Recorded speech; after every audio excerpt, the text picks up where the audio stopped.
জমজমাট লড়াইয়ে দারুণ এক দিন পার করল প্রিমিয়ার লিগ। একসাথে মাঠে নেমেছে বেশ কয়েকটি জায়ান্ট ক্লাব। কয়েক ঘন্টার ব্যবধানে লড়াই ছিল ম্যানচেস্টার সিটি ও আর্সেনালের। সিটি প্রত্যাশিত জয় তুলে নিলেও জয়হীন থাকল আর্সেনাল। ব্রাইটনের বিপক্ষে 1-1 গোলে ড্র করেছে তারা। ম্যাচের প্রথমার্ধে 38তম মিনিটে এগিয়ে যাওয়া আর্সেনাল গোল হজম করেছে দ্বিতীয়ার্ধে। কেই হাভার্টসের গোলে এগিয়ে যাওয়ার পর দ্বিতীয়ার্ধে রিচের লাল কার্ডে 10 জনের দলে পরিণত হয়েছিল আর্সেনাল, যার সুযোগ কাজে লাগিয়েছে ব্রাইটন। 1-1 গোলে ড্রয়ে 1 পয়েন্ট পাওয়ার মধ্য দিয়ে 3 ম্যাচ শেষে আর্সেনালের পয়েন্ট দাঁড়িয়েছে 7 পয়েন্ট, টেবিলে তৃতীয় স্থানে আছে তারা। দিনের অপর ম্যাচে ওয়েস্ট হাম ইউনাইটেডকে 3-1 গোলে পরাজিত করেছে ম্যানচেস্টার সিটি। 4 গোলের ম্যাচটিতে হ্যাট্রিক করেছেন আর্লিং হল্যান্ড।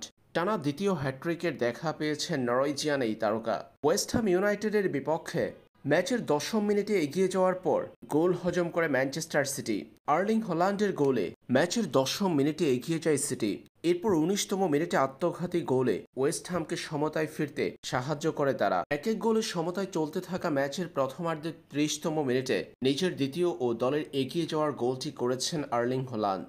পরে দ্বিতীয়ার্ধের শেষ অংশে ম্যাচের 83তম মিনিটে হ্যাট্রিক গোলটি করেন নরওয়েজিয়ান এই তারকা। আর্লিং হল্যান্ডের হ্যাট্রিকে 3-1 গোলের জয়ে প্রিমিয়ার লিগের নতুন মৌসুমে জয়ের ধারা অব্যাহত রেখেছে সিটি। 3 ম্যাচের 3টাতেই জিতে 9 পয়েন্ট নিয়ে সবার উপরে অবস্থান করছে তারা।